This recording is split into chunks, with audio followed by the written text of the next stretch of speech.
I don't get it. I don't like what else are they working on? Fallout 76? No. Well, according to the devs, the Starfield, the way it is now, that's the way they wanted it to be. Really? You want vehicles? They didn't want vehicles. That'd be cool if they just kept adding to it because they have the space. Well, they have all. I mean, they want to do DLCs for it, but Mothership Zeta. They're like quality of life. Do you think the astronauts had quality of life up in that spaceship? Yeah. If I wanted to be a fucking astronaut, I would. I would have went to astronaut school. I had the experience of being an astronaut. It's like I don't want realism. No, you think like when I play Fallout, do I want to feel like I'm actually in a post-nuclear apocalypse? Yeah. No. I mean, you do have to. They didn't have fun in a post-nuclear apocalypse, did they? They had to worry about radiation. Yeah, you should too as a gamer. Yeah. Super mutants. Yeah. Exactly. No, I know. With Starfield, they don't make any sense. With the whole review thing, where they're responding to negative reviews. Oh yeah. The community. It's so stupid. Like, yeah, I just thought the game was a little boring. I mean, you fly to planets for no reason. Then Bethesda. No, there's a reason. Just do it. You're wrong. Thousands of planets, nothing there. Yeah. Just do it. So you couldn't have just focused on some like just do it planets, and they're like, no, you're wrong. Yeah. Yeah. And it's like, oh, well, the story was just not that interesting. And they're like, well, you could start a new story and choose different dialogue options. Totally different game. Yeah, exactly. It's not like they all lead to the same conclusion. Well, there might be multiple different endings, but probably not many.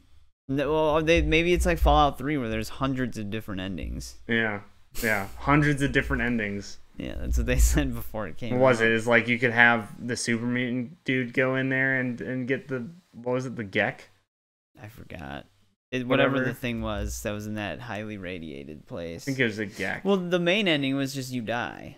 Yeah, exactly, yeah. Or you go in there and you get the Gek.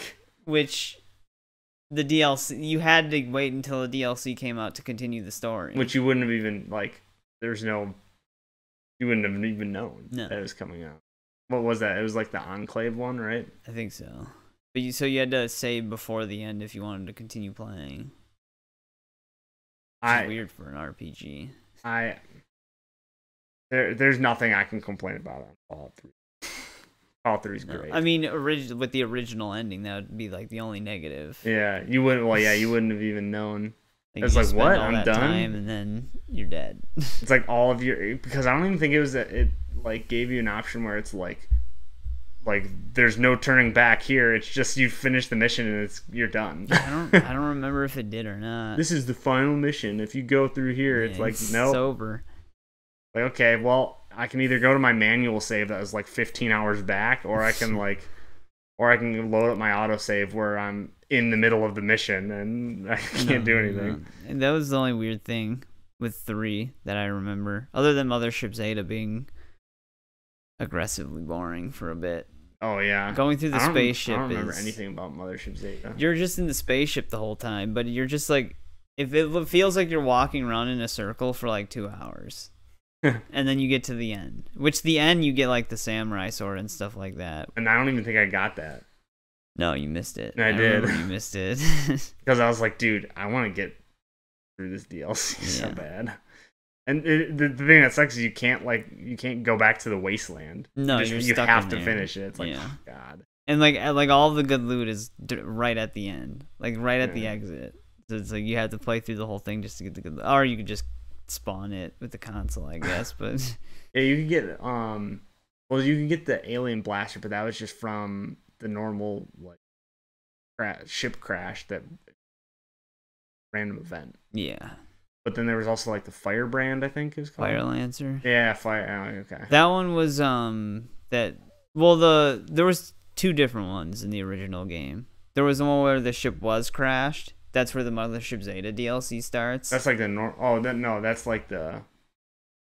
But before Mothership Zeta was added, the UFO was still there. But there was an alien blaster on the ground that you could pick up. It was a random event though, right? No, that one was like a predetermined location. The Fire Lancer was the random event. Oh. There was like a few spots on the map it could trigger where a UFO would be flying and blow up, and then it would just drop the Fire Lancer out of the air. So if you would see the event but you couldn't find the Fire Lancer, you'd have to reload. Otherwise, the event wouldn't trigger again because it would fall literally randomly. So it just hit the ground. It could bounce and roll down a hill. Yeah. It was really stupid, but it was more powerful than the. Yeah, it gave like fire damage or something, didn't it? Yeah, it was like super strong. But then, like with Mothership Zeta, when they added that, you can't just go pick up the blaster because you get abducted if you go over there. Oh. So, in order to get the alien blaster, you have to start Mothership Zeta. Yeah. Well, what's up, everybody? We are Joystick Jabber. I am Ryan, aka Sly Spy Gaming, and this is Nick, aka FLCLAFI. Joystick Jabber is a podcast where we talk about games, gaming news, just pretty much what's happening, what's the latest in gaming.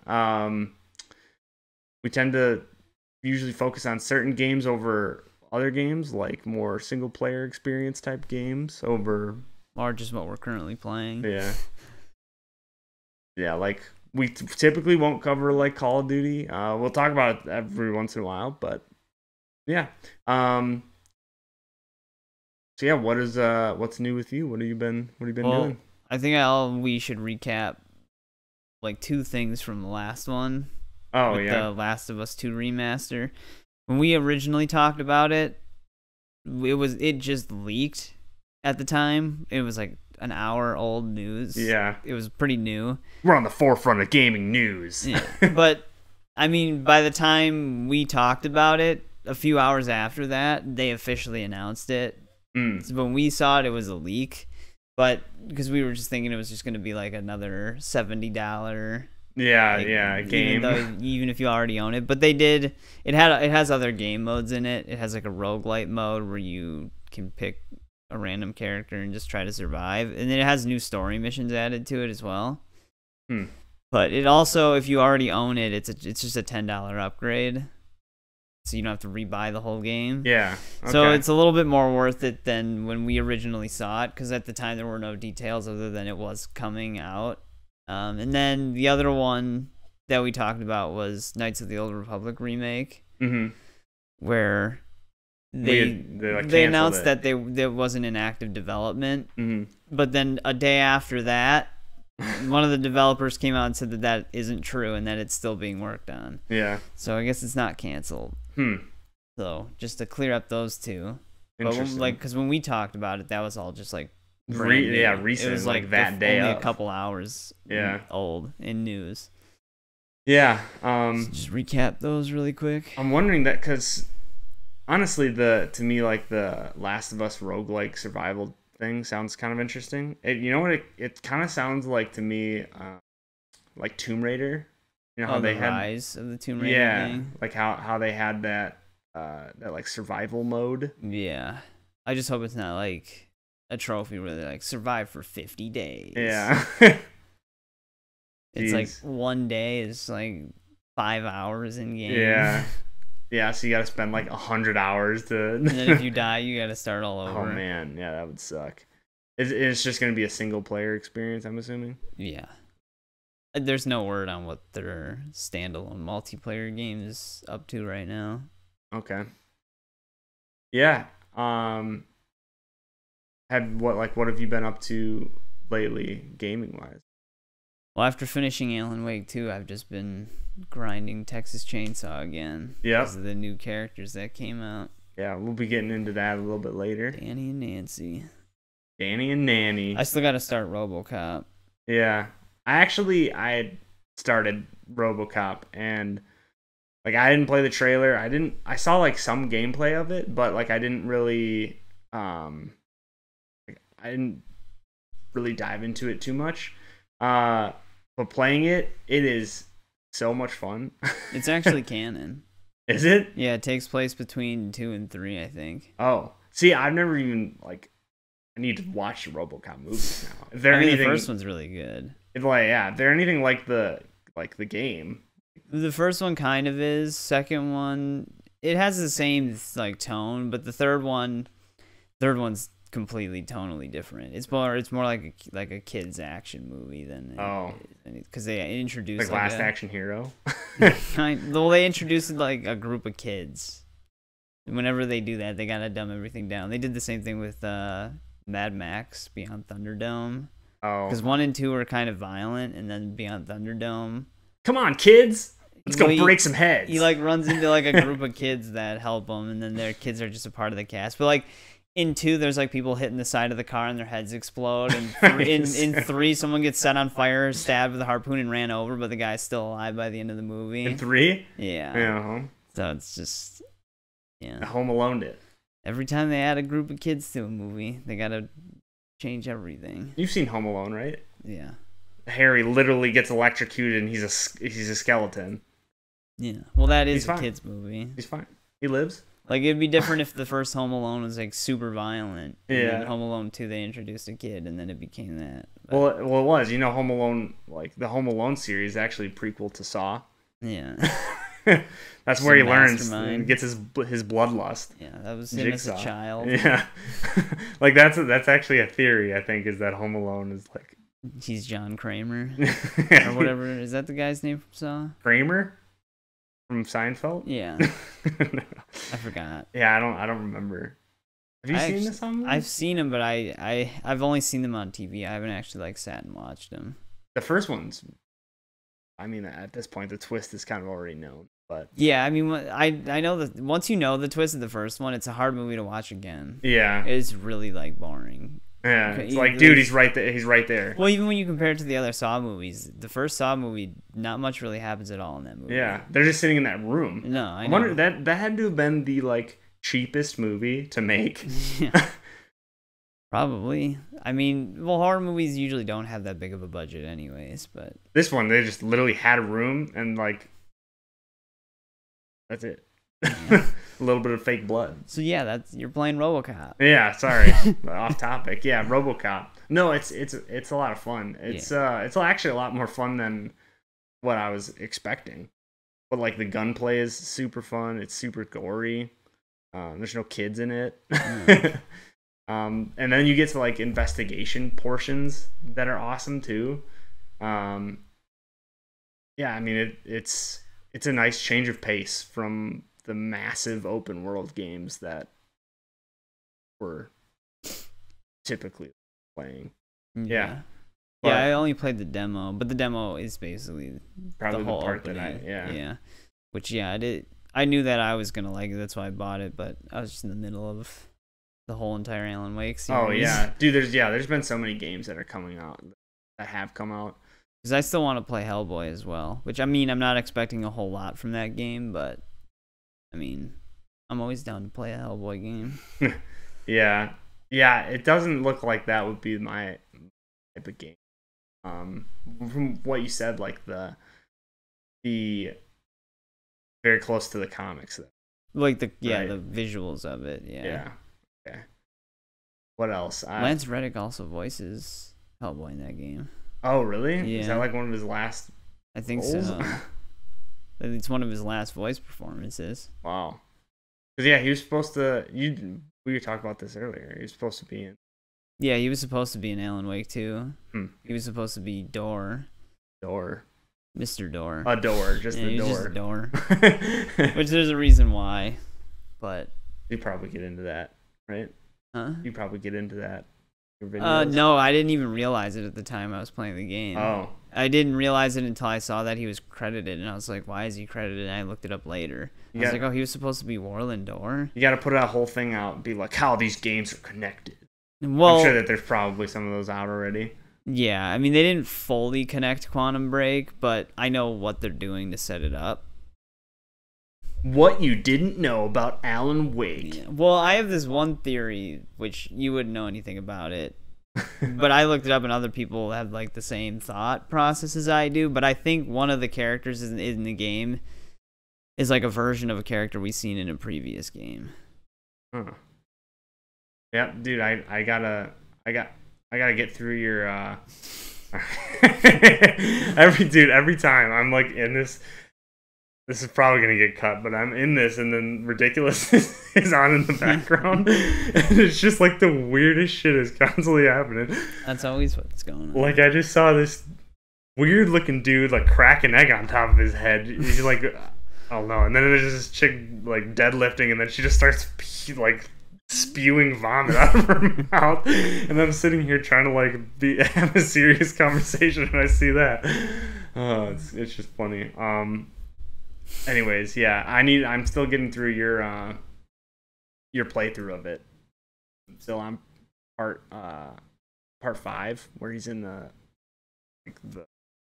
it's not like an asylum, but the the hospital, yeah, the nursing home, the crazy old dudes, they're hilarious. Yeah, Thor and Odin, yeah, with his mighty hammer, yeah, it's a squeaky toy.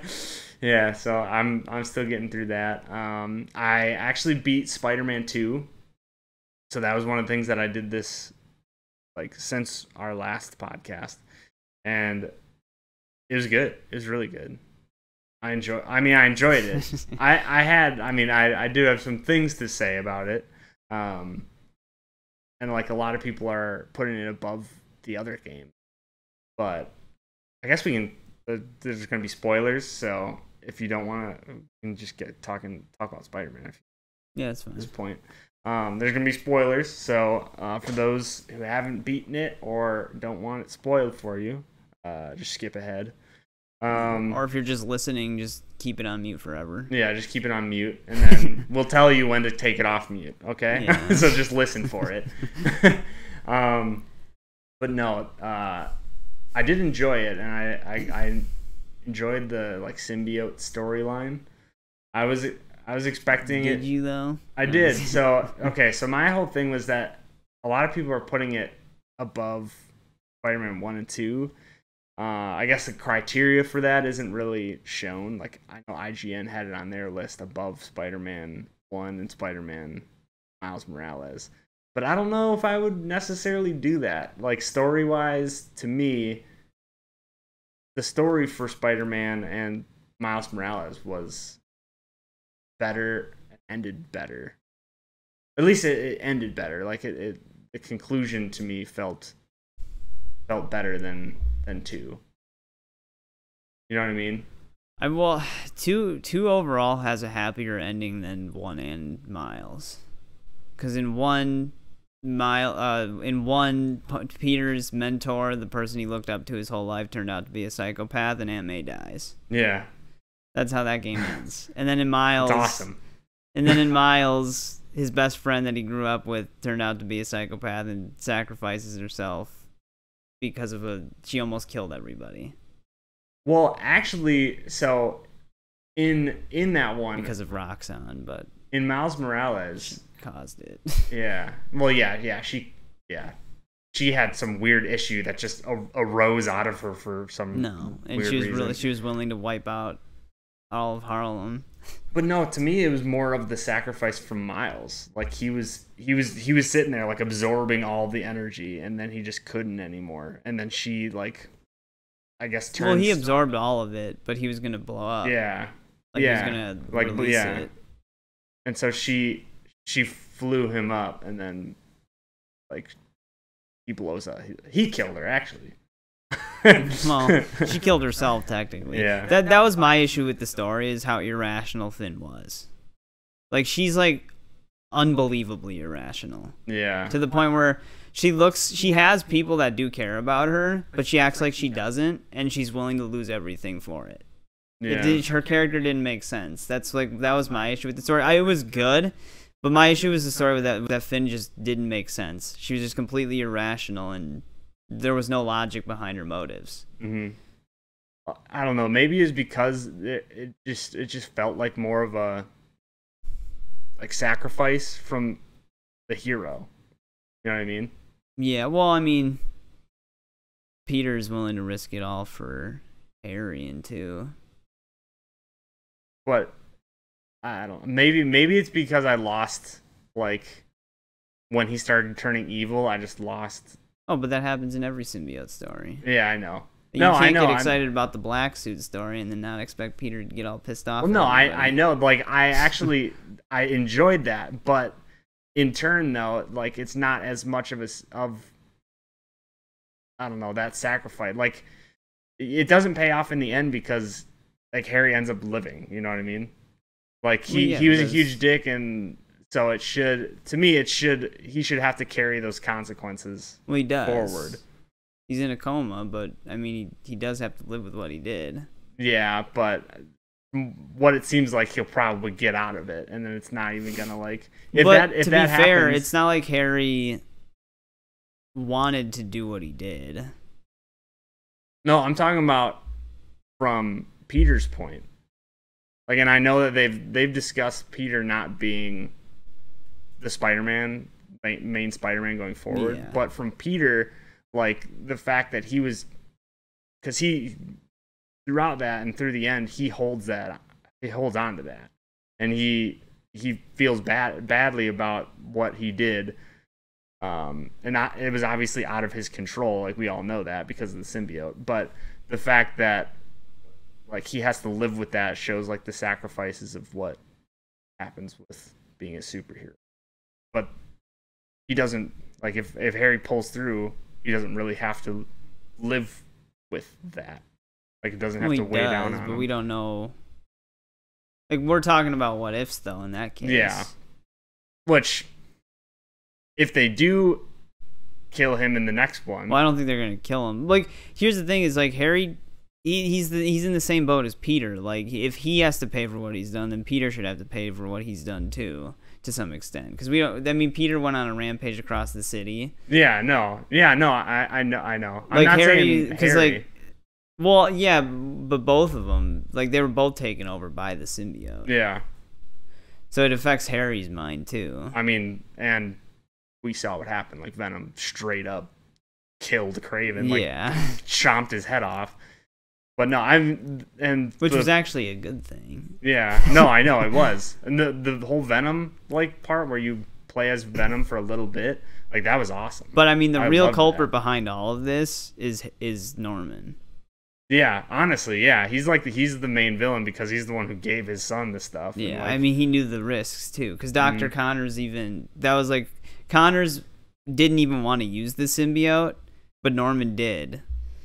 Yeah, that's like the whole thing. Yeah, to save his son, and from what it sounds like, at least from what I gathered, it sounded like he's like, we're trying to find a different way, which I'm assuming was the Green Goblin serum. Well, like the G serum. Yeah, that's what I figured.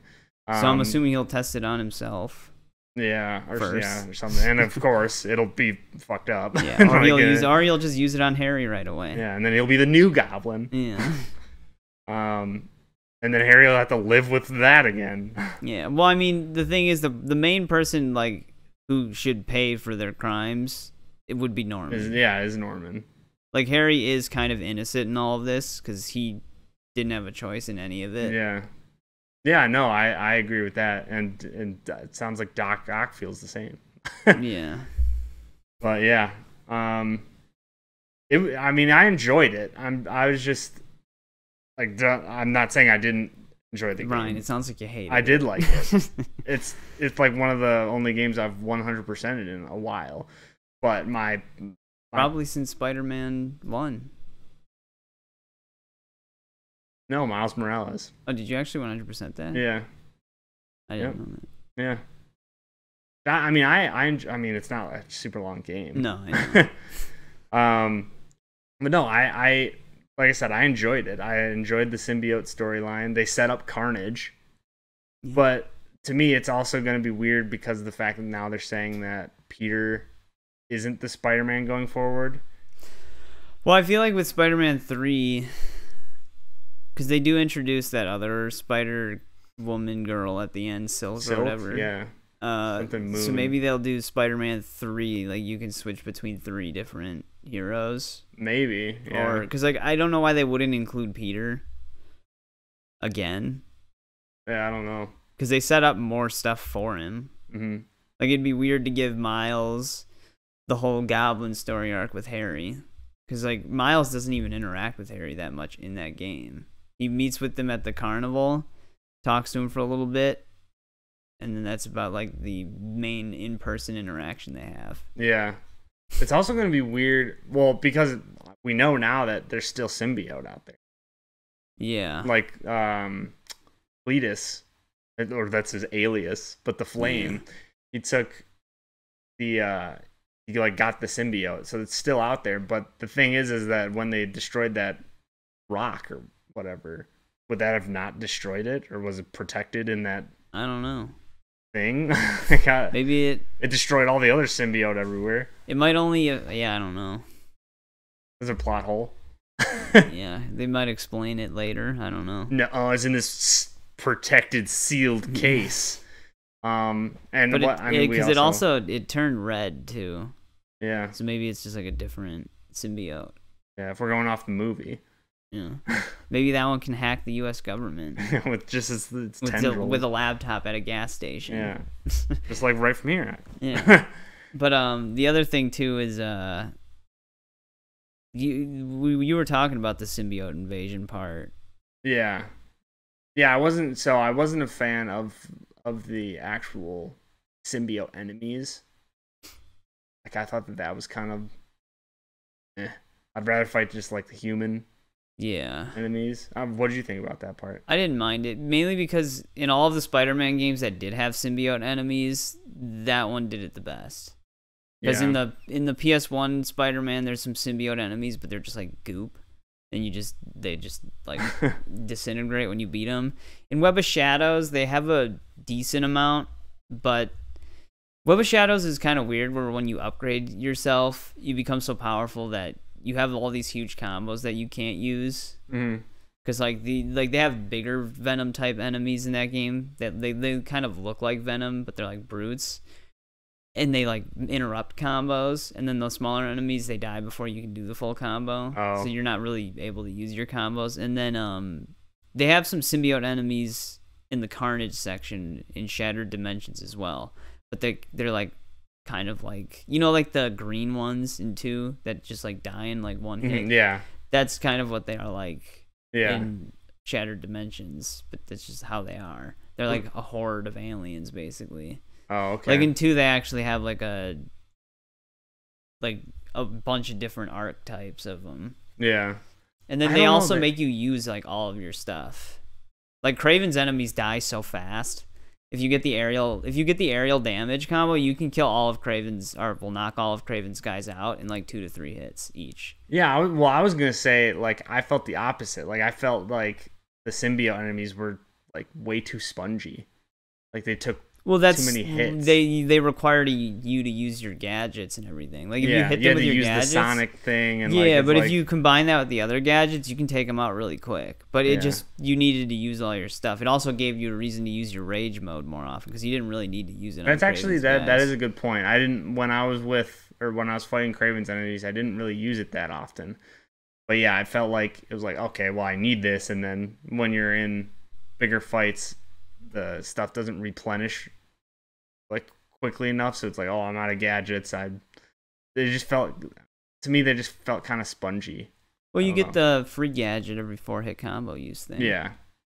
I mean, yeah, you would replenish it eventually. Well, the free gadget doesn't even affect your quantity. You just get a free use of any gadget. Oh, really? Yeah, you can use whatever one you want, even like say the Sonic thing, if you're out of them but you get a free use, you can just use it without a quantity of it. Apparently I never knew you've been that. playing the game wrong the whole time. No, I guess so. Yeah, that's probably why they felt spongy to me then. Yeah, you get like a bunch of shit that can take them out quick. Huh. But like that's one thing I liked about them, is it forced you to actually like utilize everything in your arsenal. So you liked them more than Kraven's? Eventually, yeah, because like it got to the point where Kraven's enemies were just Like if you new game plus the first game doesn't have a level cap. Well, it stops at 50, but if you keep leveling, it'll switch off. Like every other level, you'll get a percentage of health, and then a percentage of speed, and then a percentage of damage, and you can just keep leveling up. And when you new game plus, people die in like 1 to 2 punches. Oh, okay. And that's what Kraven's enemies started to feel like. They just go down so fast. Yeah. Huh. To where it's just like, you just instantly decimate them. Yeah. Yeah, I mean, some... And, like, we see Kraven's recruitment process. None of the people in his army would make the cut.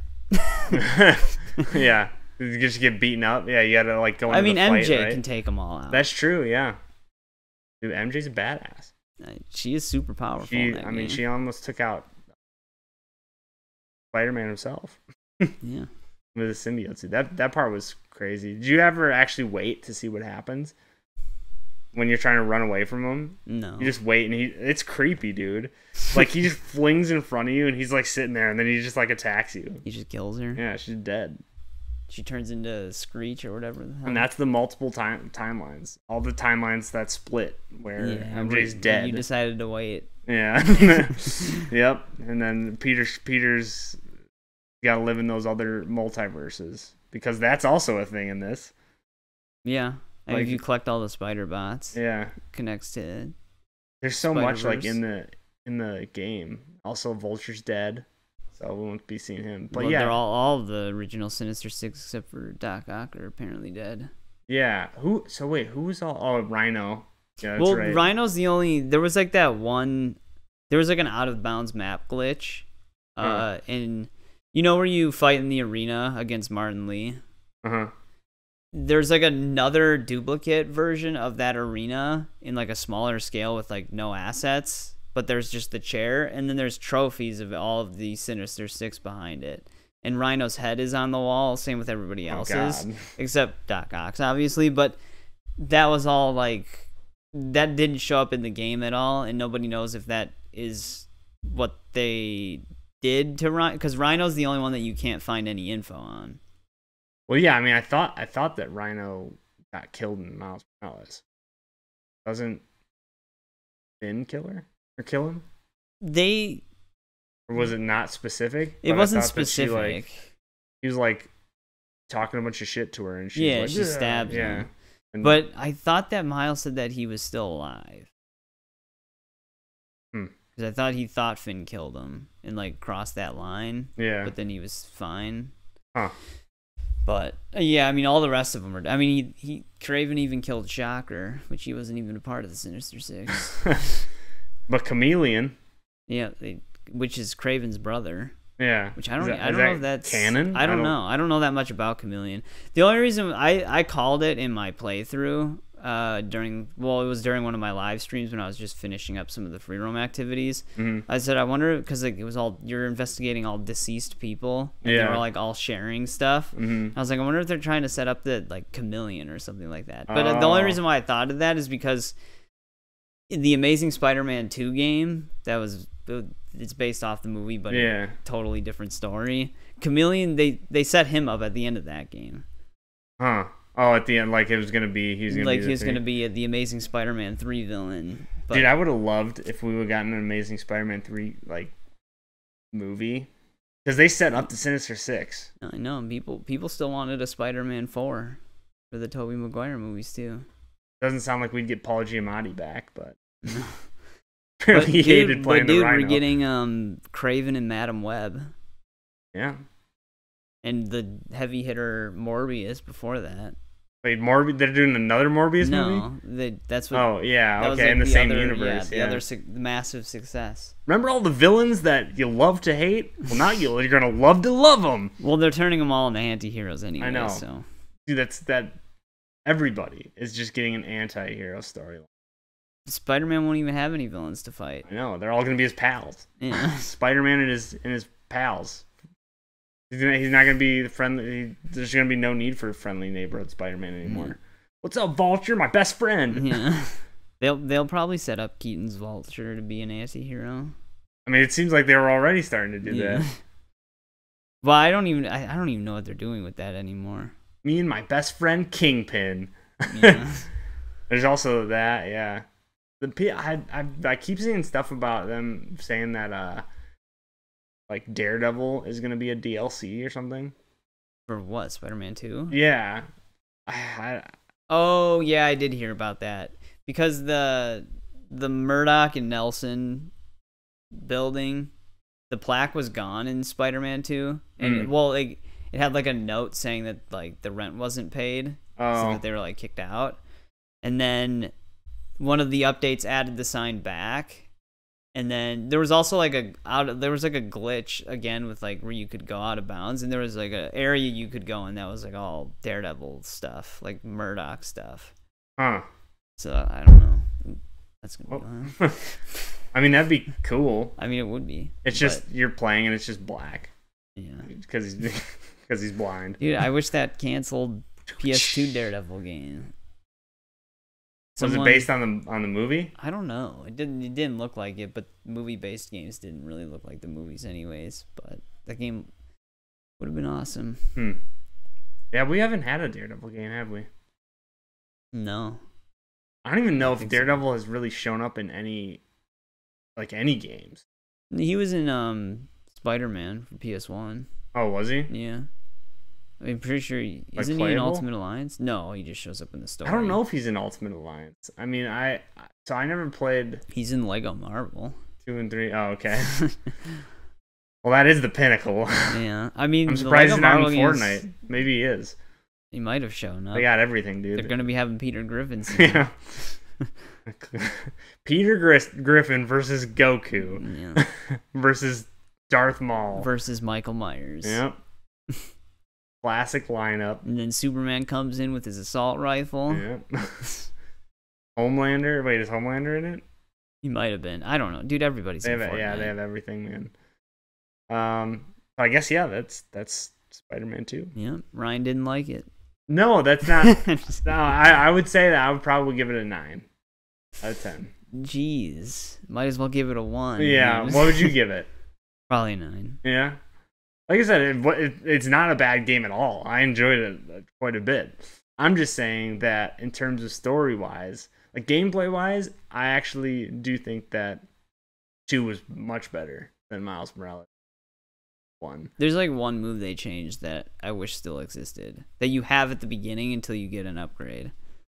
You'd in the first one, if you'd like punch him and then hold Y, you'd like grab him and throw him into like a wall or something. But if you had him webbed up first, you'd grab him and just stick him. Oh, that'd be nice. But in 2, you start with it, but then once you get the upgrade where you can throw webbed people, you hit them and then you sit there and then you start throwing them instead. Like you would twirl them. So it's like, I don't know if it's unintended. Yeah. But it would be faster if it just let you do it the old way. I did like the throw him against the wall and like start kicking him. Oh yeah, that's like cool. Beat down thing. Yeah, I do like the addition of where if you web them, you can like throw them side to side, like or the yanks. slam them. Yeah, that one's cool. Because that kind of replaced it for me. Yeah, it's just you web them up and then you do it. A wall. Yeah, it'd stick. Yeah, but it would be nice to still be able to use the other one. Yeah, because it was faster. The gadget where it would like where you'd shoot it and it'd like ricochet. The ricochet one was really good too. And then the web line. Yeah, where it like brought everything in. Like in stealth. For stealth. Yeah. That was that's actually awesome. that was a cut gadget from the first one. Is it? Yeah, because people modded it back in the first game, and there was just like people with screenshots with like web lines all over the place because it was like when you shoot, so it just like spawn a web line. It was. So you could do it anywhere. Yeah, it wasn't finished, but.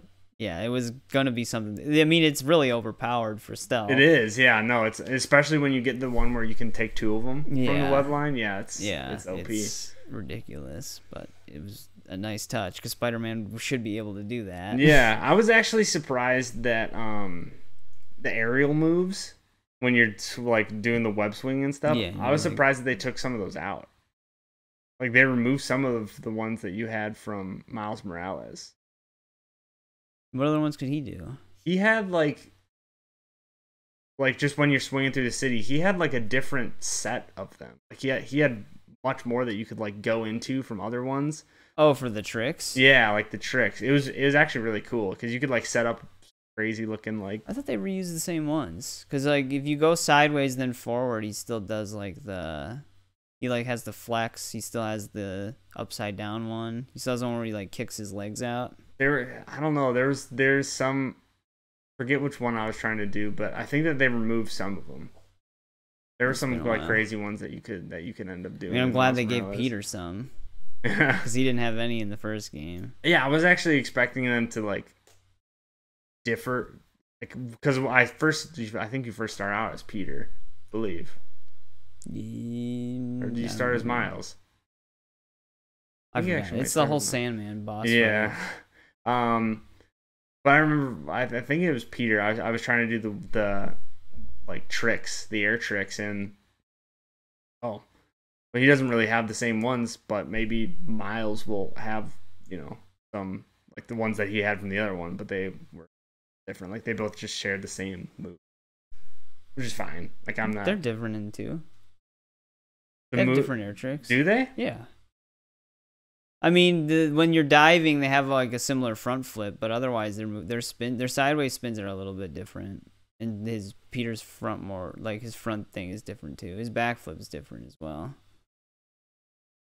Oh, I thought it seemed the same when I was doing it. I don't know. But they're different. Okay. They have different transition tricks too. Peter's different than Miles too, where depending on his movement point, the way he webs is different. So like if you're like somewhat sideways, he would actually like he'd like web upside down in like a weird way, or like Peter? Yeah, or he'll like pull, like his like classic pose where he has his like one leg out and his like one leg bent in, he has like the web under by his like crotch. Yeah. He can do that too it's not like a trick transition, but it depends on his position while he's moving through the air into a web. Oh, okay. Huh. So they do have a lot. It just depends on. And then, I mean, most of the time, I just ended up gliding through.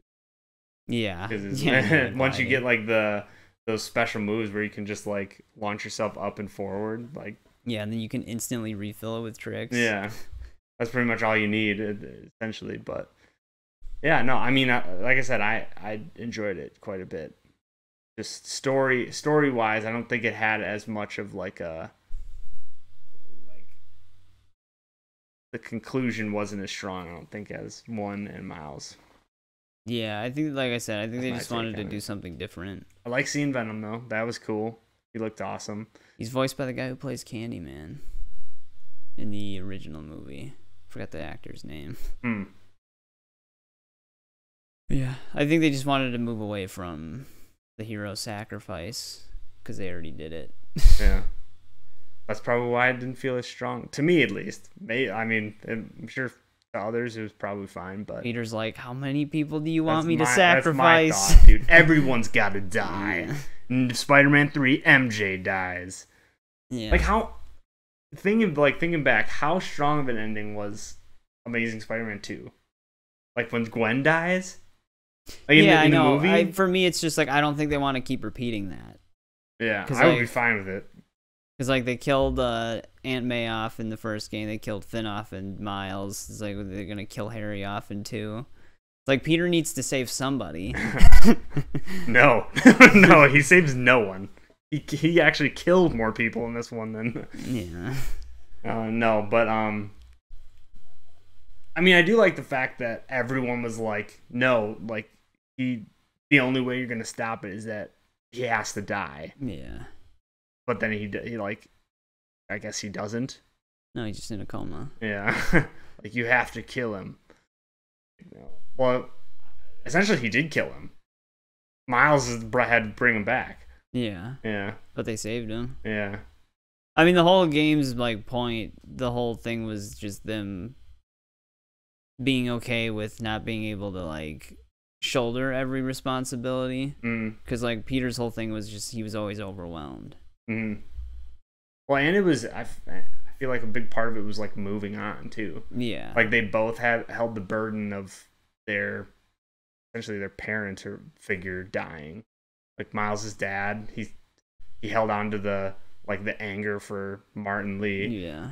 And then obviously there's a whole sequence in where Peter has to just move on from the fact that Aunt May's dead. Yeah. So. And you're probably like, with the Martin Lee thing, you're probably like, Miles, kill him. Kill him, Miles. Do it. Kill him. Do it. Strike him. You didn't kill him?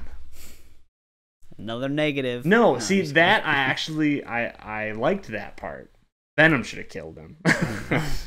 No, I liked that part. And I'm fine with like a redemption line too. and like the fact that Miles is like, I'll never forgive you for it, but pretty much saying like he's moving on from it. I liked that. I didn't. I just hope in the third game that he kills him. He kills Miles. Yeah, exactly. I hope that Miles now realizes what it's like to have an evil side and just starts slaughtering everybody in New York City. And then they resurrect Finn for her to die. Yeah. The Finn haunts his memories. Yeah. And I like how, like... Dude, Finn might not even actually be dead. It was weird how Finn was, like, very barely brought up at all. Well, you can go back to the Rock Sound building. Well, no, you can go find the cube that they left on the church. Oh, really? Yeah. I didn't know that. Dude, I thought you 100%ed it. There's a trophy for it. Oh, I didn't get all the trophies. Oh. I got the thing where it says 100%. Yeah, the complete save. Yeah. No, I didn't get all the trophies. I just like Miles Morales. I might not have gotten all the achievements, but beat everything in the game. The achievements are in the game. I guess, yeah. I guess that's true. But no, I didn't actually know that. But it was, yeah. I thought that was also weird that she's briefly brought up. I think like she talks to Miles at one point or something when Martin Lee's like in his head. Oh yeah. Well, yeah. But other than that, she doesn't really talk. They're just about gonna retcon Miles the game. Yeah. They'll just bring Finn in the third game. Yeah. They'll just recap. They'll just do everything the same way. Exactly. Yeah. They'll bring Rhino back. Yeah. Like we gotta have somebody. No, there is rumors going around that there's gonna be like a standalone Venom DLC. I could see that. I mean, he seemed like he was pretty much built. Yeah. Well, the other thing too is the actor who voiced him said that from what he's heard in the game, that's not even 10% of the lines he's recorded. Oh, really? Yeah. So basically, he did a lot more than what we've seen. I mean, yeah. I figured that they were going to probably do something else with him because it's like they wouldn't make this character like fully playable just for a sequence and then just get rid of him. Well, I'm wondering if it'll be cool. like how he infects the city. Maybe, yeah. Just who would he be? Would he fight off other Venom like symbiote enemies? No, you just be like Riot or whatever. You'd be attacking innocent people. Yeah. Dude, honestly there was more carnage in Spider-Man 2 than in Venom Let There Be Carnage. Yeah, well, let's not get into that. No, we don't talk about that. I'm still pissed off at that. But yeah, I mean, I could totally see that happening. Because he was playable, and I liked that. Maybe they'll do a Wraith DLC. Maybe you're actually just killing people. Yeah. They hunt down Cletus. Yeah. She gets the Carnage fight. Yeah. Yeah, exactly. that's how they'll escape the fact that he's got a... But she'll make like a sacrifice, and then you'll be like, wow, you know what? This is better than Spider-Man 2 Well, honestly, it probably would make more sense to have Wraith do it because it sounds like she has some sort of a history with him. Yeah. It would make more sense for her to, like, at least in this universe, to be going against Spider-Man, or not Spider-Man, to be going against Carnage than it would for Spider-Man to be going against Carnage. But dude, Cletus ran him over he knocked a train on him. That's true. Actually, that was technically Wraith and Peter. Yeah. Cletus just sat and waited. He's like, I know it's gonna happen. Yeah. I did not expect it to be like the whole time that I saw him. I was like, who's this dude? I was speculating it. I just couldn't remember Cletus Cassidy's name. I was like, I feel like this is a guy that's supposed to be Carnage, mainly because the Cletus Cassidy, he's always like a psychopath with red hair. Oh yeah. So it's like the only guy that's shown up with red hair in that game so far, besides Norman. I was like, well, I don't know. Well, Norman is Cletus. It's one of his aliases. Maybe he becomes Green Carnage Goblin. Yeah. He's like Christmas colors. Ho ho ho. Yeah. That's gonna be the Christmas DLC. What if they did just make Norman like the ultimate boss? He has like the symbiote, the G serum. Dude, he'd be unstoppable. Travel through dimensions. Yeah. Just becomes Speed Force. All to save Harry for some that's his logic. Like, maybe if I can go back in time. It's like, no, haven't you seen the Flash TV show? This never works. No, yeah, it was good. I wasn't expecting it to be Cletus until I saw like him pull that symbiote out, and then it started turning red, and I'm like, oh yeah, I get it now. I see. But yeah, that was my experience with Spider-Man 2. Yeah, you just didn't like it. I do like. I give the same grade as you. Currently, I mean, it's in my running for game of the year. I haven't played like it's pretty much between that and Diablo 4. Diablo 4. It's well, those are the games I've played this year. It's like that, Texas Chainsaw, Diablo, and like Hogwarts Legacy, I guess. Which I mean, you beat Diablo 4, you didn't beat Hogwarts. Yeah. Yeah. I would say Spider-Man so far. Well, and RoboCop now. RoboCop might take it. Good. I do like what they're doing, man. I really do. I'm enjoying it so far. Let's see. Like, not every game has to be a massive open world and at a price tag of like $40. It's solid. It's solid. I mean, I'm excited to start it. Yeah. No, it's good. Let me just tell you. Let me spoil it for you. Dude, I'll be further than you tonight. You will be, yeah. No.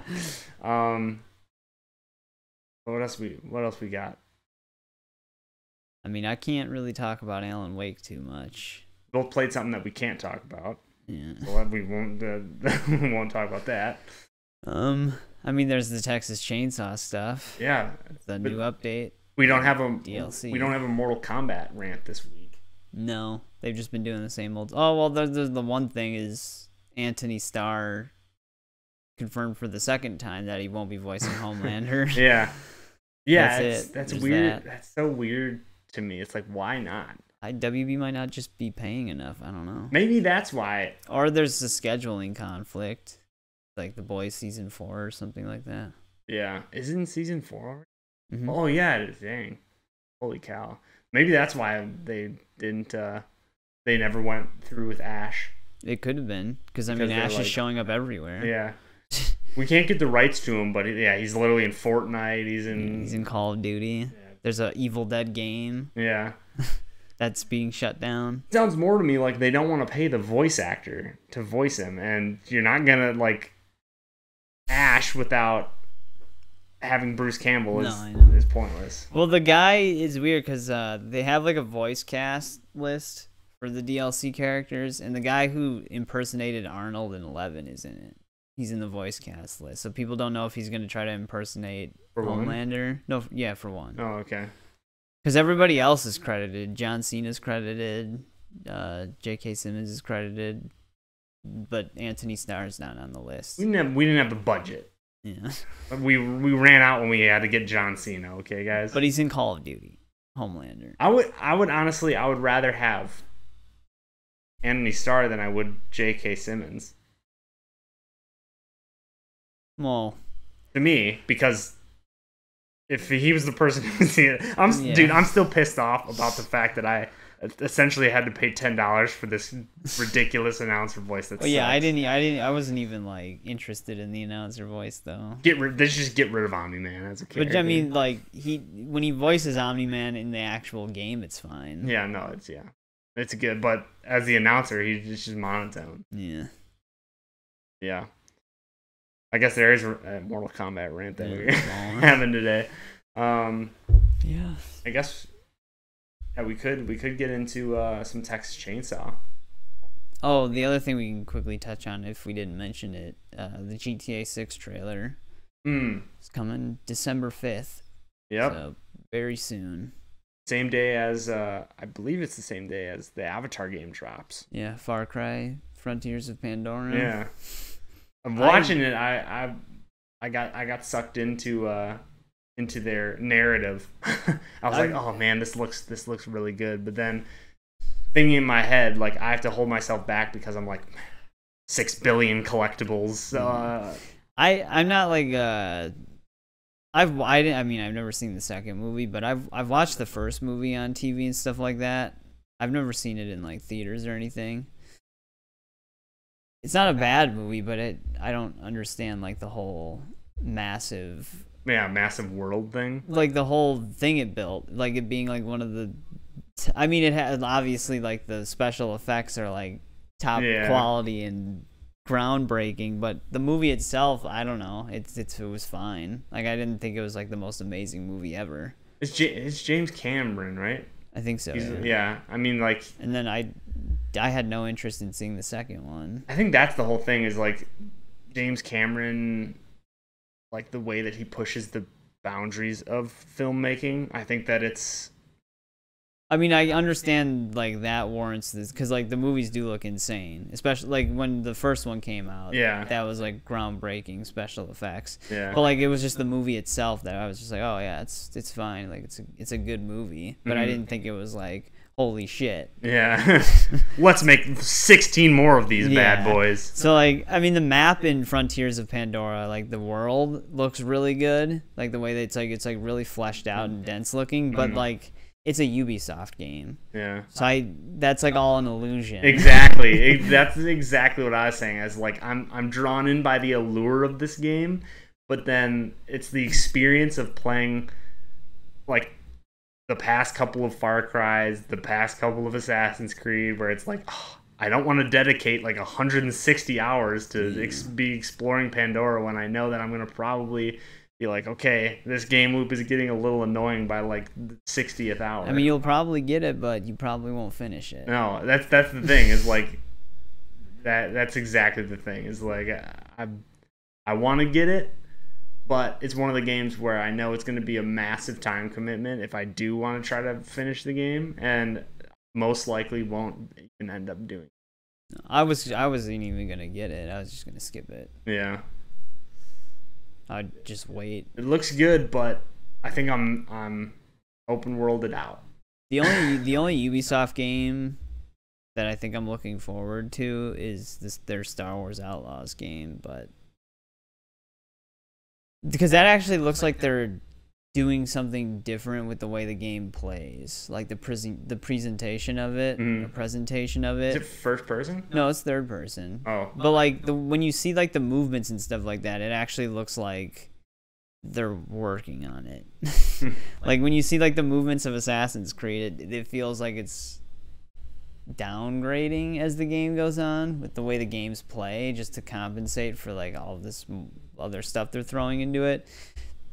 With the Frontiers of Pandora, they're just reusing a bunch of Far Cry stuff. Like, it literally looks like a Far Cry game with the way you run around. And you can ride horses and you can fly those things by putting their wiener tentacles into each other. But I mean, like Star Wars Outlaws looks like they're finally doing something different. Is it going to be like Ghost Recon Star Wars Edition?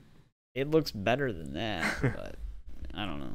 I need to see some gameplay. They need to show a little bit more of it, but that I'm kind of interested in. There was actually one other thing that they accidentally did this, but I don't know if it was probably on their own launcher, but they released a page for Beyond Good and Evil 20th Anniversary Edition. It's like a remaster, I guess, and then they immediately removed it, and now it's scheduled for next year. So that's getting a remaster, I guess. But Ubisoft remasters are usually just re-releasing the game. Yeah, that's like Assassin's Creed 4 didn't have like 17 remasters. No, they did remaster Rogue, but it was just the PC version capped at 30 FPS. And then Assassin's Creed 3 remaster was just they just kind of changed the lighting system, and then the models looked kind of downgraded. It was weird. They're not good at remasters. Yeah, I mean, honestly, Ubisoft, like, as of late, past couple of years, just haven't been making anything to really write home about. No, like Mirage it was good, but it wasn't anything like special. Like, it kind of broke through with Odyssey. Like, everyone was like, oh man, that was this is Origins. Awesome. Yeah, Origins? Like, Origins is like what brought people back to it. Because it was finally something different. That's when they started losing me. Yeah. I wanted them to keep going with what they were building with from like Unity and Syndicate, because like the parkour system insane in those games. I mean, Syndicate, you could bypass it when you unlock the grapple hook, but with what they were doing with the Unity, Syndicate, they dumbed down the combat a bit more again from Unity, which that was kind of annoying. But if they would have just kept building off of Unity, we would have had something like Ghost of Tsushima for Assassin's Creed. Yeah, which would have been awesome. Yeah, but instead they kind of scrapped all that for the RPG system that at the time was blowing up and everybody loved it, and then 2 games later everybody hates it. Yeah. Well, it's just too big, man. Well, that's the feeling I got when I was playing Origins. I was like, I don't know if I want more of this. Yeah. And then people wanted more of it, and then the next game came out, and then they didn't want it anymore. It's like, yeah, and this is what it felt. Valhalla came yeah, out. and then people were still sick of it. And that was my sentiment with Origins. Like, story-wise, Origins had a really good story, but gameplay-wise, when I was about like 10 hours in, I was like, yeah, I don't really like this gameplay style. See, my point of view is like, okay, you can do an open world, but like do an open world where there's actually something going on in the world. Yeah, like Elder Scrolls. You take Witcher, like Witcher 3 for example. Witcher, yeah. Witcher 3, like every side quest is a story of itself. Yeah, like takes you it's on not a journey. Like, hey, help my cat out of this tree. It's like a legit story. There's like 3 or 4 sections of Origins map. Like 2 of them are just bodies of water with just ships you can attack, and that's it. Yeah. And then the other 2 are just barren deserts with, I think one of them has like a Isu temple in it, and that's it. The other one's just completely empty. You just hallucinate in the desert. Well, at least it's a massive world, the So biggest you get map to yet. explore the desert though in Egypt. It's like, yeah, that loses its novelty within like 5 minutes. I remember the days when it used to be like, oh, it's like the biggest map, like the map is going to be huge, and we're like, awesome. And now it's like the map is the biggest that we've seen yet, and it's like, oh, shit. God, this. That's one thing that's like another concern I have for GTA 6. Because like in GTA 5, GTA 5's map now isn't really that big. It's really filled out. But like whenever you're doing something in GTA and you're like, oh, I have to go to Blaine County. Like, oh, I don't want to go all the way over there. And then you get to Blaine County, and then the next thing you have to do, you have to go all the way back to the city. You're like, I don't even want to do this anymore. Yeah. So I'm like worried that GTA 6 is going to be like, I mean, if it's like Vice City, but just a little bit bigger scale than the original, obviously, I'd be okay with the same scale, to be honest, because it's going like through the 3 mountains, different islands Yeah. in San Andreas. Well, no, I guess you kind of have to go through mountains to get to Blaine County and. Yeah, because there's GTA that 5. Mount Chiliad or whatever. Yeah. Or you could just go around it, but It's just a long stretch of barrenness. yeah. Well, there's just you have to take the entire highway, Yeah. Like, really? You couldn't, like, or you have to just fly move this there. in a little bit? Which in online, that's why they came out with like the Oppressor and the flying DeLorean, so you can just get there really quick. Yeah, exactly. But it's like, or you could just have a smaller map. Yeah. Or just keep it more confined to where, like, the game purposely sends you the furthest point that it can. Like, whenever you do the heist setup missions, it's like, okay, where's the furthest place we can send them, and then that's where it'll pick. Yeah, that's why picking one of the places in the middle of the map is like the best. Yeah, but they still will try to compensate for that. Like, if you choose like the top of the map, like the complete top of the map of Blaine County, if you have like the middle thing, it'll either choose that point, or it'll try to like choose all the way by the docks in the city. Yeah, it'll just still try to get you as far away as possible. Yeah. If you want to quicken the time up, you know what you can do is buy a shark card. Yeah, I mean that's why they do that. But yeah. That's where they messed up with Red Dead Online, giving you 2 different currencies. They didn't know, because like shark cards, GTA only has the one currency. Yeah. But with Red Dead Online, there was no real reason to get gold bars. So they were like, no, we can't monetize this. There's no real reason to do anything in Red Dead Online. There was for a little bit when they added like the jobs, but it's essentially like doing missions in GTA 5. Yeah. But, well, Rockstar, the thing that's weird about the way they do like the missions and stuff like that in their games, they still do it really stupid. Basically what it is, you get more rewards the longer it takes you to do the mission. and it's been like that since GTA 5. So like if you're doing a bounty on Red Dead Online, if you wait to hand the bounty in until the last like 10 seconds, you get more than if you would get him in there right away, which doesn't make any sense. No. So you have to just sit there and wait for rewards. That's what people were doing. You'd see people just sitting at like the sheriff office with their bounty in their wagon so that like people couldn't steal them, and they'd just be sitting there. Or you'd get close enough and you'd be like a silhouette. Like people couldn't attack you if you were close to the sheriff station, so you just see people just sitting there. Because they were waiting to get the most gold out of it. The waiting simulator. You'd think the faster you do it, the higher. You'd think your reward would start dropping as time goes on. Not like, oh, just sit there and do nothing. Yeah. But they do that in GTA Online as well. Like during like the missions, if you just wait until the timer's almost out, like for racing and stuff like that too. Yeah. Which it's literally racing. You want to do it as fast as you possibly can. The way they tackle that, the way they design their games is just to waste as much time as they can. And it's annoying. Yeah. Grind. That's why I'm not excited for GTA, another rendition of GTA Online, especially now with like the whole GTA Plus thing. They're not even adding new stuff to the PC version of GTA 5 anymore. They're still adding stuff to the console version. So I haven't played GTA in forever. No, I stopped playing the online. The last time I played the online was when they added that like island heist.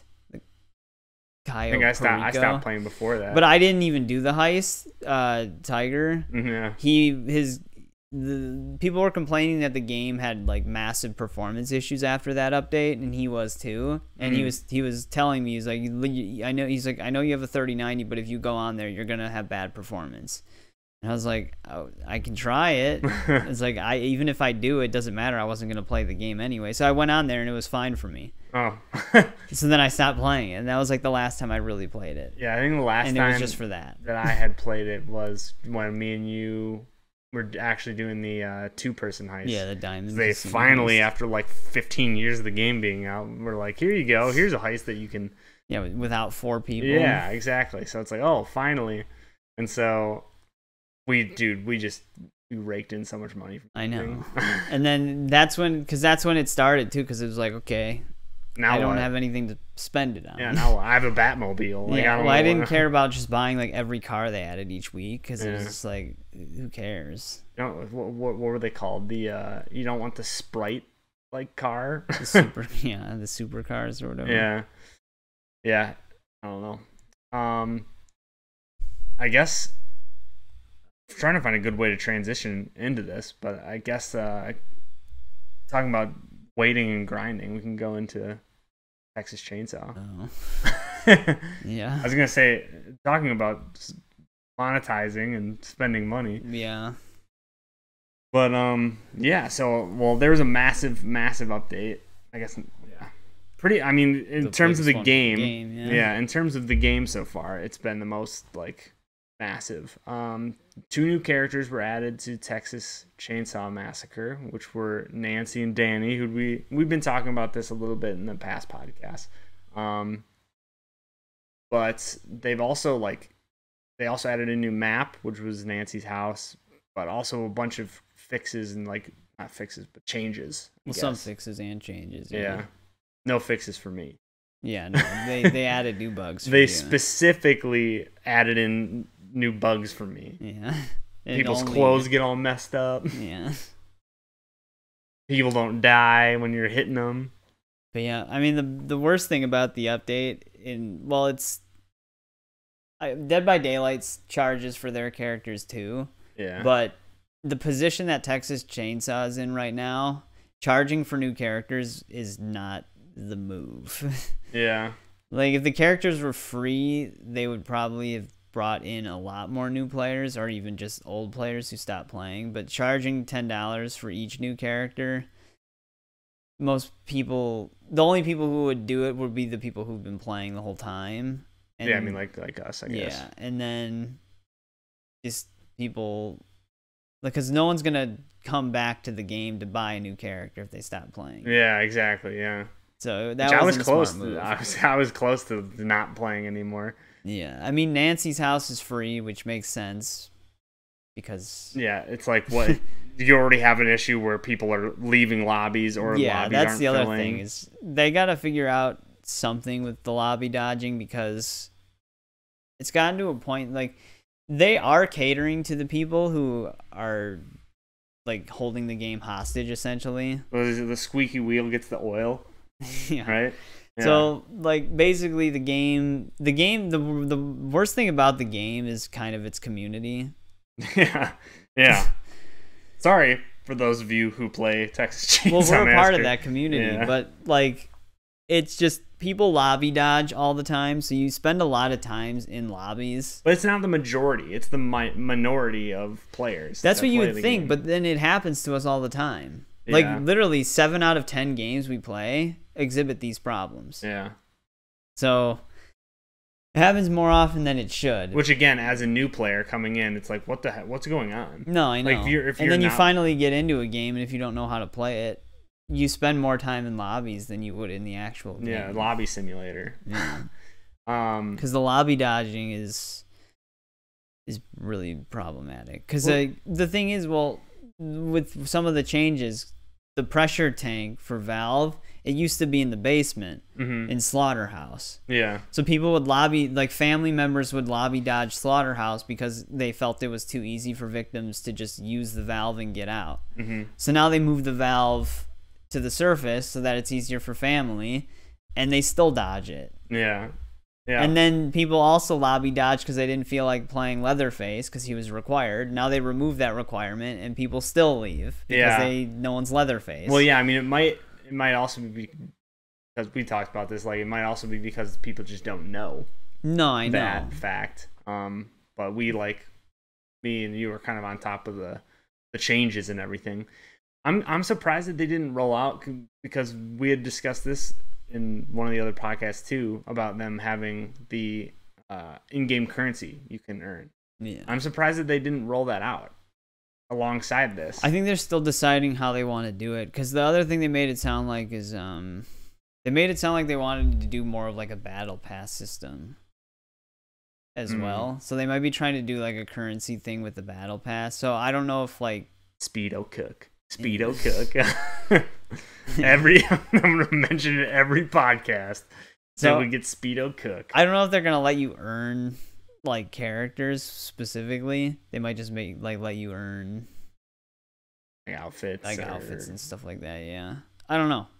That's something that they probably haven't fully figured out yet, which is probably why they didn't do it. They're gonna remove the outfits that you can earn from playing. That you can earn from playing. As in like 20 times. Yeah, and it's gonna be Battle Pass exclusive. Yeah, it might do that. It suck. They gotta do something. Like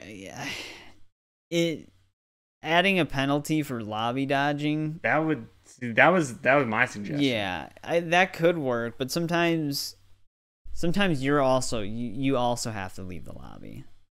Yeah. Yeah. Because like I think there's a hidden issue right now that they haven't fully found yet, but it seems like when someone disconnects from a lobby that hasn't started yet, the game has an extremely hard time filling the spot that they left. Yeah. So if you're stuck there, you would either have to wait until it just dissolves the lobby, or you would back out and then also suffer the penalty. Well, I think that's one of the, they're kind of stuck right now between, they're trying to build their community up of players still. They're trying to do all these things to bring more people in or bring people back, but then they're also at a point where they have all these really nagging, annoying bugs. For me, I still can't voice chat with anybody. I have no idea why. No, I don't either. I've for me. set it on my PC, the default communications for the game is my mic, which it is clearly working. I'm talking with you in Discord. Dude, they can't hear you. But it doesn't work in the game. And games like Call of Duty, for instance, obviously they're a bigger studio making publisher and everything. But they have something where you can literally just change your input from the game settings. Well, yeah, a lot of games have how that. difficult would that be? It can't be. There's so many games that is that game breaking if you add an input option? Dude, with that game, Yeah, I know. It might introduce a bug where the players just start falling through the map.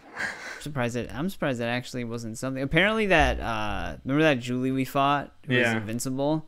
Apparently there is a bug where if you get pulled out of a hiding spot and then enter a different hiding spot and get pulled out of that hiding spot, there is the chance you get glitched with invincibility. Really? Yeah, so that could have been what happened to that Julie. Because like I said, I did hit her earlier in the game with a heavy, like a overhead, and she fell and got hit by it, but my chainsaw stalled and then she got away. So maybe she got found in a hiding spot by our other teammate and she triggered the glitch somehow. Man, because she was on Xbox. That was... I thought that person was...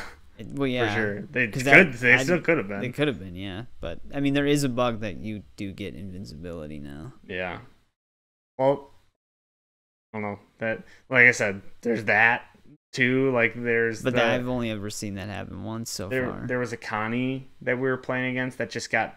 You hit her on the ladder. She just got stuck there. Oh, yeah. She got stuck. At least she quit. Yeah, it's like, okay. Yeah, if she wouldn't have, she could have held the match hostage, which this community... Yeah, easily could have done like I that. said, unless she would have eventually bled out. I don't know. Yeah, for staying in the same spot. I think there's like ended up getting a timer, unless I dreamed it. Yeah, she wouldn't. Well, she moved her camera. She wouldn't have gotten kicked. But yeah. I mean, we've only seen that happen once so far. And there's also the lobby filling thing. Yeah, well, and just lobby dodging in general. Yeah. And then now people are complaining that the new Danny, because you can inspect things. When we were playing, when you were live, that was before we knew how his ability worked. Because the other thing that's weird is the tutorials for Nancy and Danny and the menus, they're locked. Oh, really? You can't even view them. How do you unlock them? I don't know. Well, there you go. There's another one. Yeah, we didn't know how Danny's ability worked. The meter that you have to fill up, you don't actually have to fill it up. You just have to inspect whatever you want to tamper. So if you want to tamper the views, you just have to inspect it first, and then you can tamper it without your meter. Mm-hmm. The meter just lets you apply whatever knowledge you gain to the tamper to just make it go faster. So people are complaining that Danny's a little OP because you can just tamper with stuff. But from what I understand, when you tamper with something, it's not permanent. You don't permanently have it open. It just significantly increases the amount of time it's open for. Okay. But if you have your knowledge full when you tamper with it, then it permanently opens it. Oh. So I don't know. There's no definitive answer about that yet, other than I think it's just a really long cooldown. Because I tampered with the valve on one of the things and I escaped. And then Leland turned off the battery. He kicked the generator off during all that time, and the valve thing was still open. So it must increase it for an insanely long time. That would be crazy because that opens up so many other characters to go and just do like whatever they want. Yeah, because it forces the family to have to leave someone there. Yeah, or just ignore it because the people ignored it in the match that I was in. They didn't even bother. Nancy tried to turn it off but realized she couldn't, and then nobody stood by the gate. Oh, so did anyone else escape through it? No, Leland used the battery exit. What? And then the other two tried to go for the front door. It was on Nancy's house. Oh, okay. So maybe they didn't know where it was. But again, a situation where communication would have been great.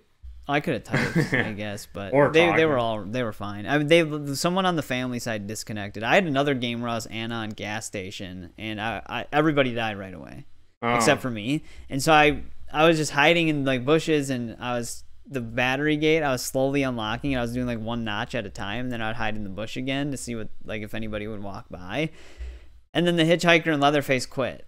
Really? So it was just me and Nancy. Oh dang. So 1v1 showdown. So then I was just like, I might as well go for Fuse because that would just be faster. And then that Nancy saw me going for it, and then she chased me out, and I triggered one of her traps, and she almost killed me. But then I got over a barricade and then just pulled the barbed wire off. And then there was health right there too. So I healed myself, and I went back into the basement to get some more unlock tools. And she just kept roaming the house. So then I just continued going for battery, and I had the gate just open. I opened it and then just hid in the bush, hoping she would see it and then think I was going for battery, because then I was just gonna go for fuse. Yeah. She just looked at it and then went back into the house. So then I just went for battery and escaped. Fuck it. Yeah. Well, I don't know what I'm gonna do. I just don't know why Leather, because I was hiding for a really long time. They weren't feeding Grandpa, and Leatherface just kept running around the house, and then they both just quit. So I was like, okay. So. I mean, maybe they were together or something. Yeah, that's funny though. Because that happened last night. But then, what I was gonna say with the Valve, it's like now there's people complaining that they need to get family people, like people who only exclusively play family. Now they're complaining that Valve is too OP with Danny. Yeah, well, that's also the, like you mentioned, the problem of these characters having to pay for them. That literally gives these people an excuse to be like, you pay to win. Well, it technically kind of is. It is, because you can't get the characters unless you pay for them. No, I know. Like Nancy, I would say Danny's a little bit more pay to win than Nancy is. Nancy can be really annoying because of her barbed wire going over like gaps and crawl spaces. And her ability. And yeah, her ability at level 3, you just guarantee know where better than a Grandpa. It's better than Cook. It's better than Cook. Yeah, I know.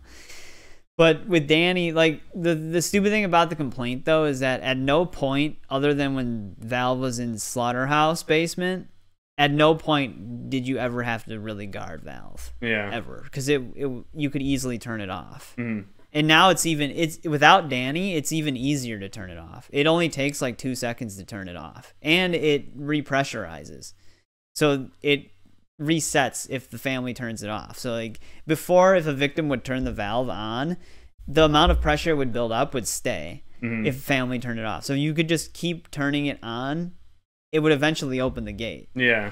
But now it drains, and family turns it off insanely fast. Yeah. But now all the family members are complaining that they have to guard it if there's a Danny in there. It's like, well, it's an escape.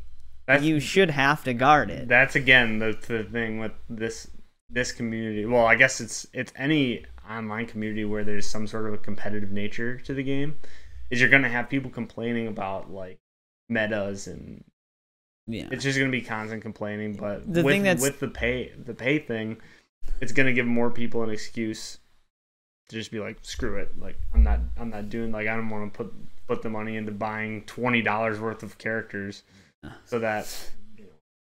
But I'm just saying, like, at least Danny, there's like finally a victim that makes Valve viable. Yeah. Because otherwise you wouldn't go for. I guarantee you, if Gun Media would come out with like the stats of how many people escaped by Valve on Family House, it would be very small. None. Yeah. Because Family House Valve is pretty much useless. I haven't ever. I think I've only escaped out of it twice. But to be fair, I barely ever escaped Family House in general. So yeah. The amount of times we played it versus how many times I escaped. Well, the gate that opens is in the front yard. Oh. And the tank either shows up in the side yard, in the backyard, or out in the front yard area between the shed and on the side, like over there. Yeah. So if you open it when you're in the house, you still need a way out of the house. Mm-hmm. And if you're out of the house, going for Valve is the dumbest idea, because it would be faster to just go for battery or generator in the old build. Now it would be viable if you had Danny. Yeah, if you were Danny, yeah. So it's like one of those things, it's like, well, family doesn't have a right to complain about Valve now being viable. Because like before, there was only, people were like, you have 4 escapes. Like, it should be easy. It's like, well, technically you only really had 3. Because no one was going to, the only map where you were going to use Valve was Slaughterhouse. And when you have a character that all he has to do is hit left trigger to be able to sprint faster than you. Yeah. I mean, Valve could be used as a decent distraction in gas station, but it usually wasn't a means to escape. But now it actually can be used to escape. Yeah. Family just needs to actually guard it now. They need to put it in part of their patrol, rather than usually just ignoring it completely. Well, for the most part, like a lot of the other victims, they kind of suck. Like you have Connie, who dies in 2 hits. Yeah, but Connie can change the side of a game. Like if you have 2 lockpicks on you in Family House, you can unlock a door that Cook padlocked right away. because you can break both those locks with the same ability. You're able to use the ability as long as it's still active. You can use it on both locks. My main was Connie. I thought that it literally just worked once. No, as long as you have the lock picks for it, you can take both locks out right away. Didn't know that. That's what I usually do. I try to just go whenever I'm Connie on Family House, the front door that leads to the porch. I just try to ability that one. Yeah. Because that usually they're not always in that spot. They usually either check back by the stairs, right? Yeah, the main front one. Yeah. Not that one. The one on the. Oh, on the side where Grandpa sometimes is? Yeah. Okay. Because that one has at least a wall that secludes you. Yeah. And if, like I said, if you unlock it right away, because usually what I do is I'll just open the door and stay in the house, because then someone goes out there, and then I'll try to just do something else. Yeah, go for fuse or something like that. Yeah. Or just unlock a different door that they have to split up, but that's all you can really do on Family House. Yeah. Unless you can get to the fuse. But I mean, now at this point, Family knows to check the fuse all the time. Yeah. But yeah, you had said that the developers were saying that they want more places like Family House, right? Yeah, they want the gameplay loop to be more like Family House. Yeah, where it's just harder. Almost impossible to escape. Yeah. I mean, it depends on who you're going against, I guess. But I mean, if now that Leatherface isn't required, if you just have Hitchhiker, Nancy, and Cook on Family House, it's insanely difficult. Yeah. The house is completely locked down. There's barbed wire through all the main doors. There's traps on all the main objectives, and all the doors are double locked.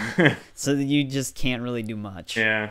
Yeah, so we had speculated before this update that removing Leatherface would have cataclysmic consequences, but in actuality, it depends. There's some situations, gas station, honestly, is very easy to loop the killers if they don't have a Leatherface, because there are really obvious spots, like the barricade by that garage next to generator. Yeah, that's a huge loop.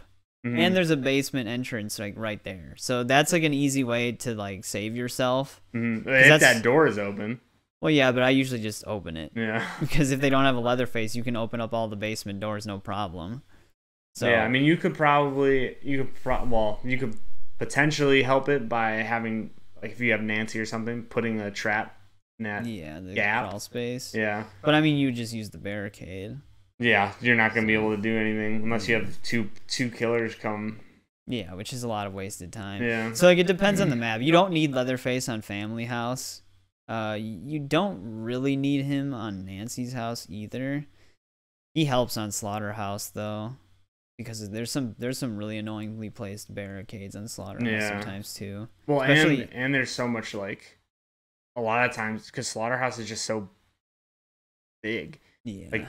Having Leatherface there, allowing you to cross the map so quickly, I think is actually pretty helpful. If you don't have a character that can go through gaps on Slaughterhouse, you could just lock the family. You can basically just infinite loop the family in the actual Slaughterhouse. Yeah, because there's usually a barricade on the one that blocks that little narrow path where all the crawl spaces are. Yeah, I still don't even I haven't been down in that area enough to know the layout of it. Yeah, well, if you don't have anybody that can crawl through spaces, they would be unable to chase you. Yeah, they would need to all band together to get you.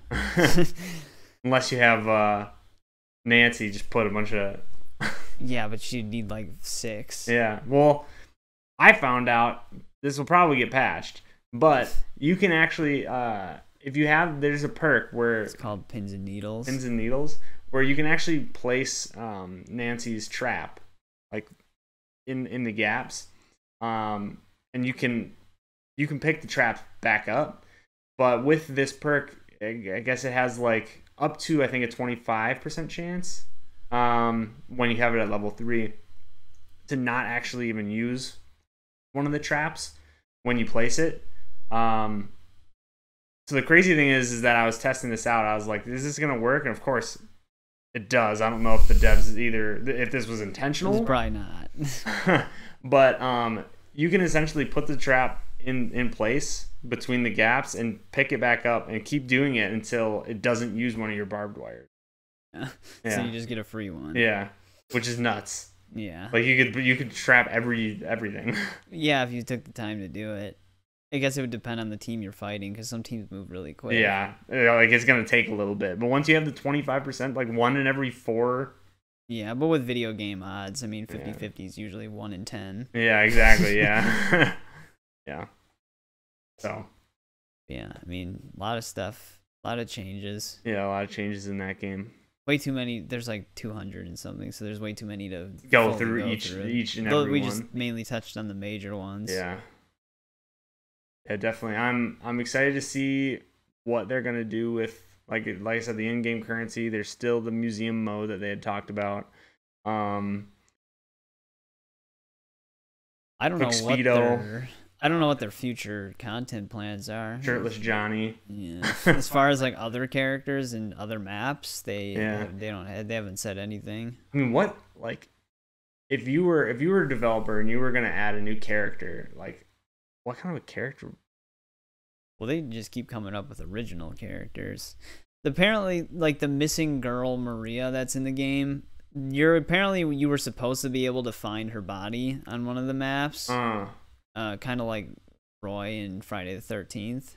Okay. The guy that dies in the beginning. Remember, he's like stuffed somewhere randomly on the map. Yeah. But in this most recent update, they removed all the audio lines for discovering Maria's body. Like the characters had lines where when you would see Maria's body, they would react a certain way. But apparently they got rid of those. So now people are wondering if they're turning Maria into another character. Maybe. That'd be interesting because it's not like the whole point of it. Like they're going to find her. Yeah, well, I mean, she'd still be missing, but she'd be just locked in the basement with you. Yeah, I guess so. Yeah, that'd be interesting. But I mean, a character with just straight up invisibility as a perk. Yeah, they can cloak. Yeah, can't Harry Potter. Like if you're already in like a hiding spot and you press like your ability, you just turn into like a bush. Yeah, yeah, exactly. It's like the prop game. Yeah, I could see them doing that. Turn into a gate fence, and you're just in the middle of the yard. Yeah, like, what the heck? Is this always when did this get here? Cook locks you. Or someone could put false locks on a gate that look like cooks. Oh, yeah. So that make it look like they're still locked. Oh yeah, that would actually be. So if they don't walk up to it and see like unlock and open. If it just says open, they would know it's a false. I would actually. That would be like I would fall for that. No, a lot of people would. That'd actually be. That's. Yeah, They should literally add a family member with like a gun. He has like three shots in it or something. Guaranteed instant kill. No, well, okay. So let's be clear. It's not gonna like straight up kill you, but it can like do some damage from far away. He'd be the slowest character, but he's in a wheelchair. He's got like it's just grandpa. Yeah. And so you have to sit there and wait until someone crosses your path so you can just shoot them. Yeah. I can see that though, but like it wouldn't do a ton of damage, but it has like maybe a bleeding effect or something. Yeah, there's just no one in Texas Chainsaw on the killer side that's ever used a gun, except maybe Matthew McConaughey's character. Yeah, he's used a gun, but I don't think he ever shot anybody with it. I think he just threatened people with it. It was like a double barrel. There you go. But they did say they wanted to pull from like other Texas Chainsaw properties, but the way the like licensing is set up, just because they have the rights to the first one doesn't mean they have the rights to all of the other ones. Yeah. So they need to work out licensing deals for all that. But that they can still make original concepts though. Well, yeah, that's what they're doing now. Yeah. Okay. Because like Sissy and Johnny, they're technically apparently they were like scrapped characters from the original script. Oh. But they're technically fully realized originally by Gun Media. Yeah. But I mean, because I know a lot of people want Chop Top from the second movie, which is Hitchhiker's brother. They're like twins, I think. But we had joked about Grandpa. Yeah. Being a playable character. Grandpa Prime. If they really ran out of ideas. Grandpa Prime, he's just floating. No, like he's just young. He's in his prime. Well, because like apparently he was like the best killer ever, right? Yeah, He he only needed one hit. That's what they say. Yeah, so that's you just one hit kill everybody. Yeah, One Punch Man. He had like a mallet. Yeah, it's just his thing is just death. If he looks at you, you're just dead. As long as if his ability is active, his next hit does 100% damage. But you have to inspect them. Yeah, you have to inspect the survivor. So when they're like unlocking a gate, he's just like sitting there looking at him behind. Yeah. Or you have to just inspect a bunch of the body parts that are in the basement or something. Yeah. So that's how that works. Oh. Man, that's how that works. They just reused Danny's lines. Well, they reused either Johnny or Cook's breathing for Nancy, so why not?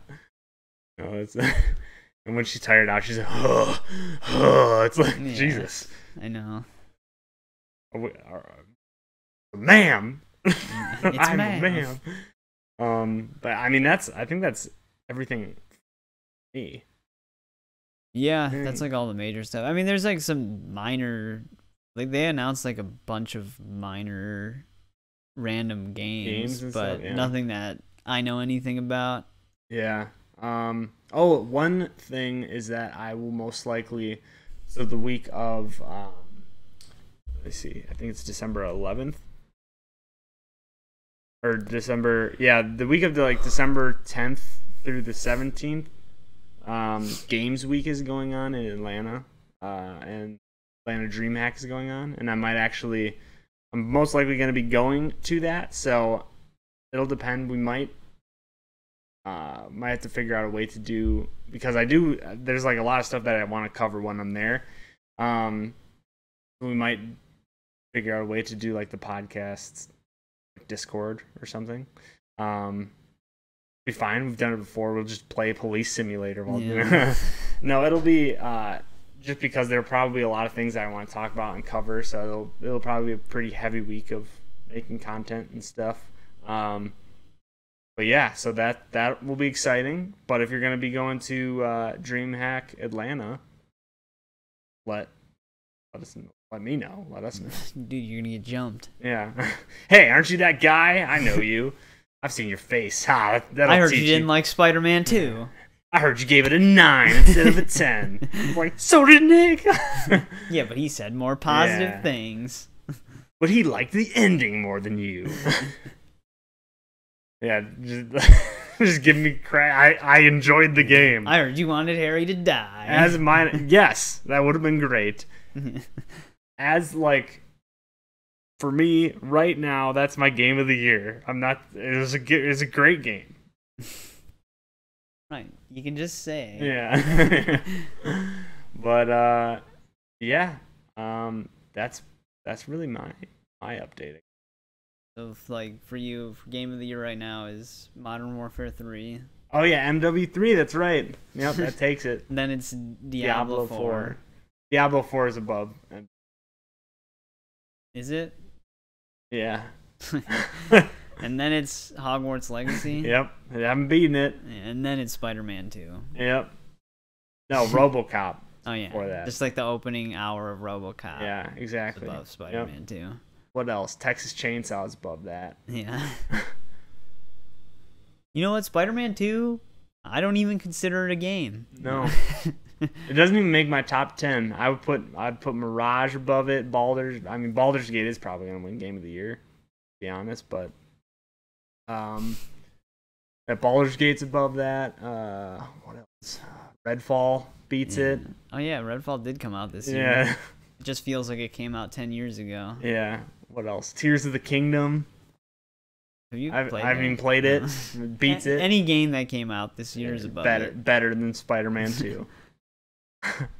But no, I think we'll probably also do art games in the coming weeks. Yeah, as well. It's gonna be tough. Yeah, Alan Wake 2 is nuts. I know. I also want to play Alan Wake 2. I guess it depends what you want out of it, because a lot of people, there's a good chunk of people who didn't like the investigative parts of Saga's story. She's the new character, mm-hmm. because she's like FBI, but you have like a whole case board that you like connect stuff to and like connect the dots. I mean, it moves in a pretty linear fashion. It's not like, oh, where does this go? So it's like playing as MJ? No. She has a lot. Saga has a lot of action parts, but she also has like the slower parts of the story where like the mystery's just building up. Oh, okay. And like for me, because I like the whole entire world of Alan Wake and the narrative behind it, that all of that was interesting to me. But there were some people who were just like, no. Yeah. Like I just want to be in the action all the time. Don't care about stories. They want a Resident Evil 6. Yeah. No, I mean like some people just didn't like the heavier focus on narrative. But it's like it's Alan Wake. Yeah. Alan Wake. I mean, there are a lot of action moments in the first game, especially when you're more than halfway through it. But it's still very I mean the beginning.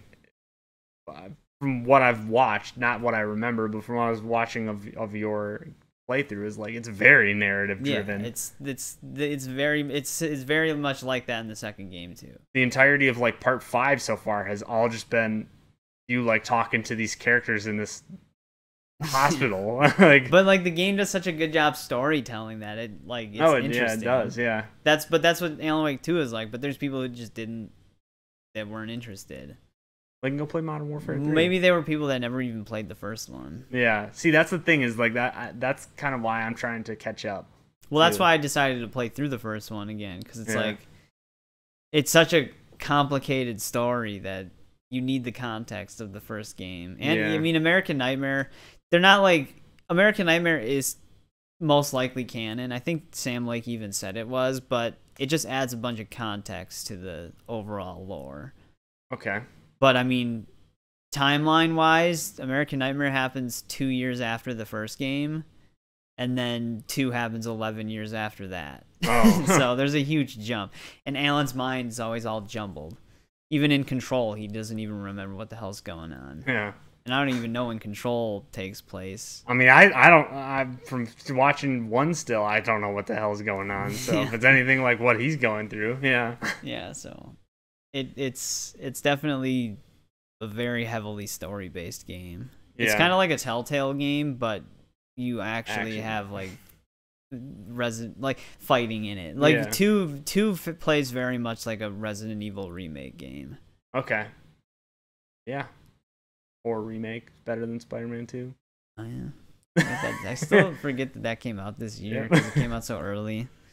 No, that was a really good game. That was the other thing that Capcom did say that there are more Resident Evil remakes on the way, which I don't know why you would think there wouldn't be. Yeah, because they already. That's probably where they're making all of their money. They did, yeah. They're making a shit ton of money from it. I mean, they did tease setting up a 5 remake kind of at the end of 4 remake, but I mean, it was the same cutscene that the original game had, just slightly different. Oh yeah, that's right. They released Separate Ways. Yeah, have you played I still haven't played it yet. God damn it. I completely forgot about Separate Ways. Oh dang. But I mean, I'm not opposed to a 5 remake. Like if they make it, I will buy it and play it, and I will like it. Do you think they're gonna have co-op? They might. People were wondering if they were gonna add co-op to the Mercenaries mode for 4, but they didn't. But 5 was the one that had co-op. Yeah. But I say this all the time. I would much rather have a Code Veronica remake because at this point, Code Veronica is the most outdated one, and it's in the most need of a revised story because that game is so goofy. Had the weirdest characters in it. Steve was annoying, so that needs to be adjusted. And then Code Veronica actually had like a pretty important part of the story. Like the whole entire like where's Chris Redfield storyline from Resident Evil 2 remake is concluded in Code Veronica. And Wesker's in it. So it's like it's like a huge part of the story, and they never do anything with it. And it like I said, it plays like the old games. Like Resident Evil remake, the first game, that plays like the old games too, but it's more touched up and modernized. It has way better visuals. Code Veronica, they haven't even done that yet. Dude, they're gonna skip all those. They're gonna do a Resident Evil 8 remake. Yeah, which they already added the third person mode to that. Yeah, I wish they would have went back and added third person mode to 7. There's a mod it plays for it. It plays like 2 remake and stuff like that. Oh really? Yeah, they did a good job with it. They still try to hide. Like, you know how you can turn the camera to face your character in the other remakes where you see their face? Like, Ethan will, like, move out of the camera's view. You can still... I don't know why they hide his face as much as they can, because there's no narrative reason why you can't see his face. They just always been doing that. They just don't want you to see it. Well, you can see it, though, because, like, you can just you can see the model. It's just really weird. Oh, they have, like, a model viewer? Well, they shadow the face, but you can just look up the face model for the character. And then they do have a fully rendered scan of him, too. It's just really weird that they hide his face. Huh. But yeah, Code Veronica Remake should be their priority. Not Resident Evil 1 remake? I mean, they could do that, too. I would like it with, like, the whole third-person camera. Yeah. Same with Resident Evil 0, most people aren't really that big of a fan of, but I would like to see that the same way. Umbrella Chronicles remake. That's the rail shooter.